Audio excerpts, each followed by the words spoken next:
Hey Shannon, have you heard anything lately? You know what, Tanner? I have. What have you heard? I heard that you can email your questions, your comments, and your show title ideas to puppetscorner@gmail.com. Are you telling me that our fans can actually be involved with the show by submitting their questions, comments, or show topic ideas to poppetscorner@gmail.com? That's right, puppetscorner@gmail.com. That's spelled POPPITTS corner@gmail.com. Submit your emails now.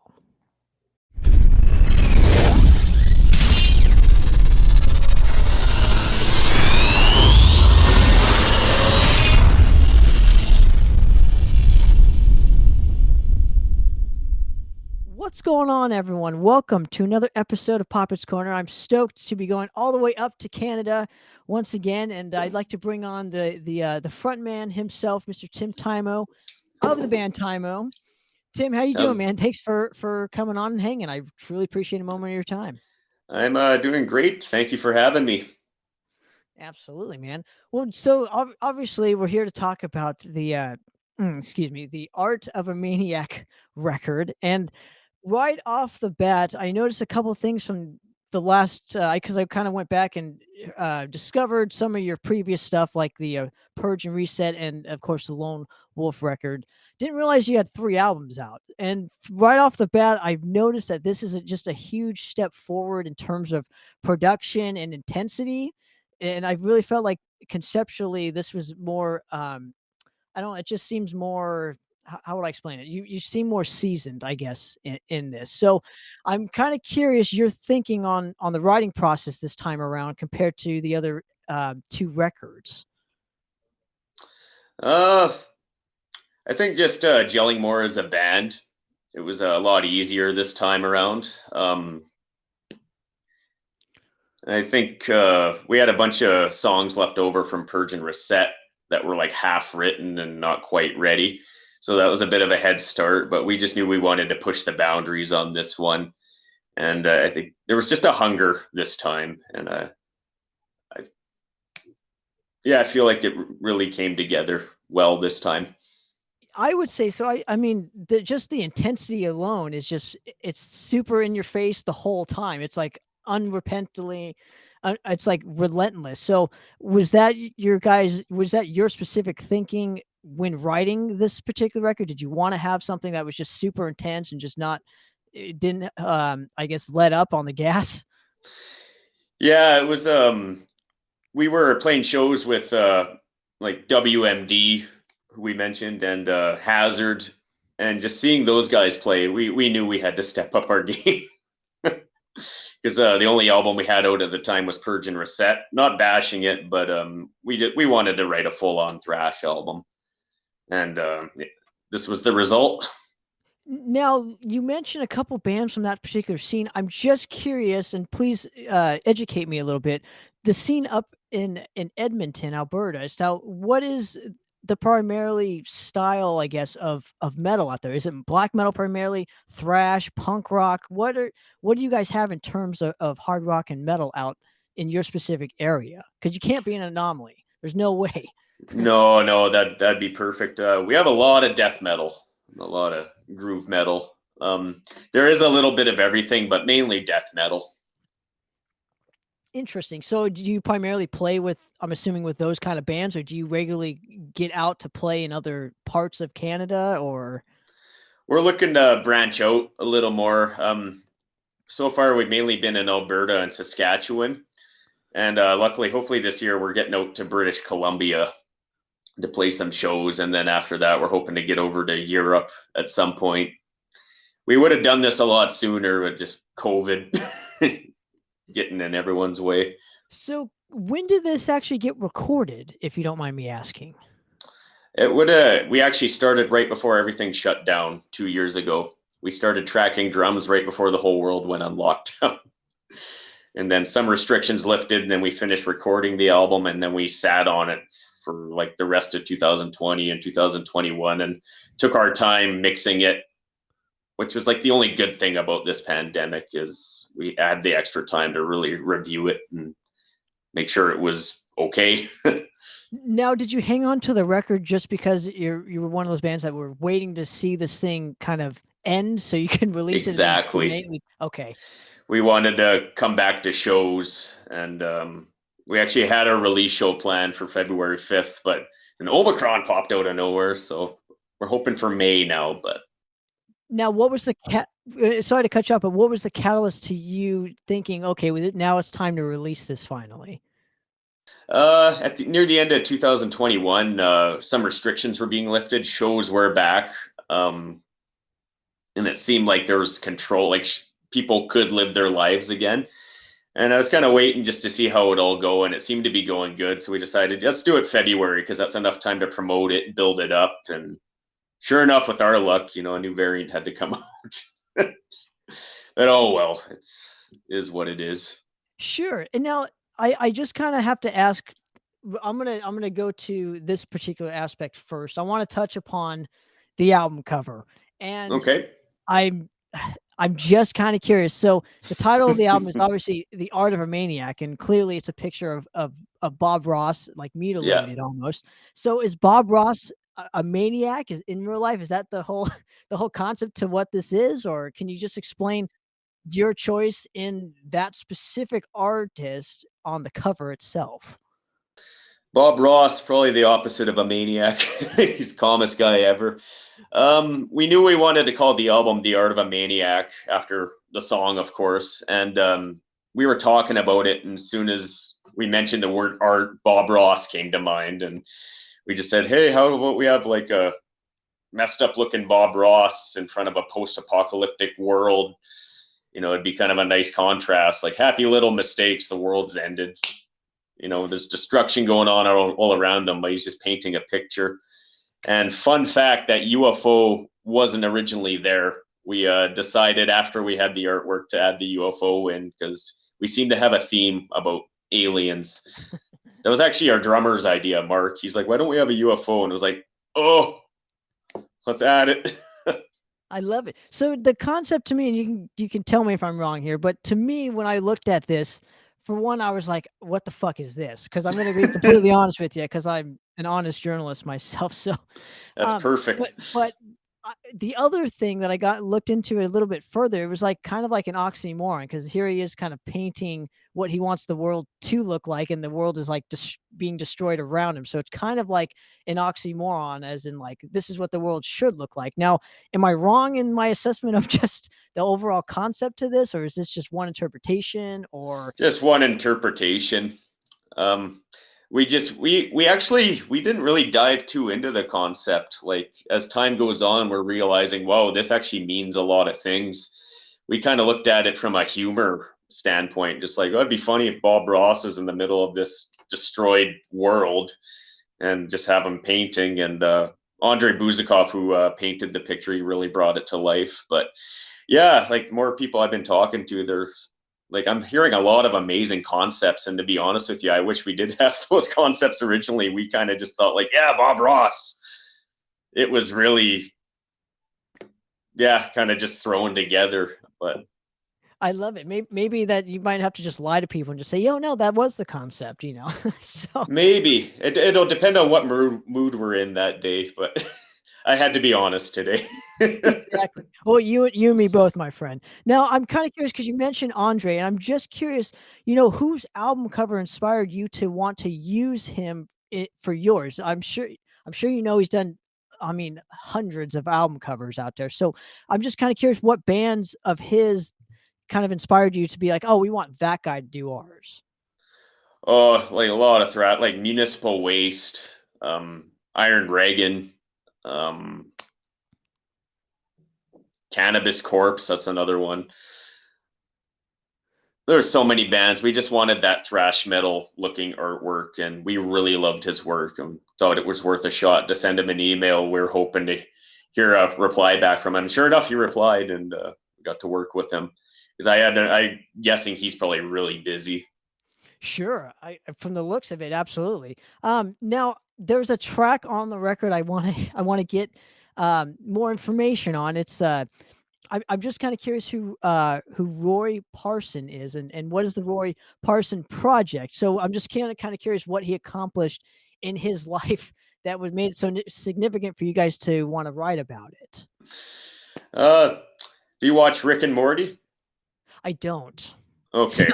There's a character in Rick and Morty. It's they're in an episode, they're in a like an arcade, and they plug into a virtual reality where you get to live as this man named Roy Parson. You get to choose how to run his life. And of course, when Morty gets plugged into it, he lives the cliche, boring life. He catches cancer and then goes back to work at a carpet store. So we kind of paired it as about Roy Parson, but also about video game addiction, like how people try to escape into virtual reality to get away from their normal lives, like going to work every day. Like in virtual reality, I can be anything I want. In real life, it's like, It's a scary concept, dude. It's depressing. There's a lot of depressing subjects on this album. I read the lyrics, I'm like, oh, must be coming from somewhere. Well, speaking of your lyrics, there are a lot of them. I mean, literally, I think the first couple tracks, it's literally unrelenting, except for the instrumental title track itself. But I'm kind of curious, when you are writing your songs and whatnot, what is the typical writing process for Timo or for Tymo? See, I said it once. Damn it! There you go. No, it's all good, man. Usually, sometimes we'll write as a band, but other times we use a program called Guitar Pro, and we'll have songs written out on Guitar Pro, and everyone will learn them and then put their ideas into them. And one of us will write lyrics over it. The other one will write lyrics. Like Nick Schwartz, like really stepped up and wrote a lot of lyrics for this album. And of course, the ones that are really hard to sing, he wrote the lyrics for. We just don't get a chance to breathe. I'm like, like Mars Attacks and Estrogenocide, all the ones where there's like a lot of words. Nick wrote those ones. I think it's a torture test. So it's pretty much like the first half of the record. Yeah. Because it's literally one after another. So I'm guessing if you ever had to play it in its entirety, you'd be very tired, or at least need a 10-minute break in between each song. Absolutely. We're actually planning on playing the entire album live at our album release. Actually, we'll probably be doing it at a lot of the shows. It is very tiring. Indeed. It's, I don't know what the secret is. I'm trying to jog more. I'm trying to keep my stamina up. It doesn't help. It is what it is. So you're mentioning playing live again. So are there any shows on the horizon for you, or are any plans to tour Europe? Because you're mentioning you want to tour it. Are there anything in the works for you? Right now, we're hoping to get back to it in May. We got a couple of shows coming up in BC. They haven't been announced yet. And then we're going to finally do our proper album release, our home show. Then from there, yeah, we got to definitely do some planning and see where the world's at. But we'd really like to get over to Europe, at least near the end of this year or early next year. Probably end up being early next year with the way things are going. But anything can happen. And I think you do well out there, because it seems like a very aggressive style of music seems to be what's selling out in Europe these days. So yeah. Now, I'm just curious for you personally. Now, what was your specific kind of ultimate goal for this album in terms of like the overall finished version? Were you kind of satisfied with this? Did it, or was there something more that you wanted to add to this record that didn't get on it? If I can, hopefully, I'm making sense with this. But yeah, that makes sense. Was your ultimate goal fulfilled? Yes, I would say so. I'm very happy with how it turned out. Like, it's hard to say when time goes on, like say a few years go by, you may look back at it and be like, oh, I should have done that, should have done this. But as of right now, pretty happy with it. Like I find I always take breaks for my own music. Like I won't listen to stuff for a while and then I'll come back to it and think, oh, that actually turned out not bad. That turned out pretty good. Because as a writer, you listen to it in such a different way. You're critiquing every little performance or stuff about the mix. But no, this one I'm completely satisfied with. And I think the other guys are too. I haven't really asked them, but everyone seems pretty happy. what would you like to see? I guess I'm going to the next stage, but what would you like to see more of, particularly maybe on the next record that you probably didn't get to a chance to dive into as far as musical styles go? I think the next one I want to do more changes of time signatures. Like we did that on War Beneath the Skull. Like we kind of had 3/4 during the verse and then cut back into 4/4 during the chorus. I want to try some more of that and some more feel changes. I feel like it's going to get proggier in a way, more technical. I can't say for sure yet. We started writing one song so far, and yeah, there's tempo changes all over the place. So I think we're going to see more of that. Like it's tempo changes and feel changes. Interesting. Now, who would you particularly, hypothetically, I'm just kind of speaking hypothetically here, who would you like to use on the next one as far as the engineer goes, the artwork? Would you go back to Andre or Absolutely. I think the exact same team that worked on this one, we're definitely going to work again on this one. We're going to work with the same publicist, John Asher of Asher Media Relations. He's done a phenomenal job with this. We're going back to Graham Smith, and it was just a perfect team, and Andre to do the artwork again. It's just really happy with how hard everyone worked on this. now in terms of your logo, and I'm going to show the album cover again. I'm just curious how you guys particularly found your logo and settled upon it, as it were. A fella by the name of Art Sasbo, he has a website called bandbrand.ca. He designed our logo. He designed it right before Purge and Reset, and we were very happy with what he came up with, and it kind of just stuck. I'm not 100% sure. We may have different styles of logos in the future, but as of right now, yeah, we're happy with how that's looking. Well, maybe if you go more proggy or something, you might change it again. Yeah, or get it to a point where you can't read it. Yeah, then you'd be the most brutal band on the planet, right? Exactly. If you can't read it, the more brutal you are. So yeah, maybe we'll try something like that. Or spell it backwards. Now in terms of stateside, what has been the overall reception to this record in terms of North America and just pretty much all the Americas? It's been overwhelmingly positive, which is, I don't think I don't know about the other guys, but it hasn't quite hit me yet. I'm just still kind of in shock because, to be honest, I had a feeling like we were going to release this, then it was just going to fall into the cracks, because of shows not happening and everyone's so occupied with other things on their minds, like COVID and everything that's going on in the world. I thought it was just going to slip right through the cracks, but no, I'm just so grateful that everyone's been liking it. And of course, there's been some people who don't like it, but everyone's entitled to an opinion. Everyone likes their own styles of metal and music, but overall, yeah, very positive.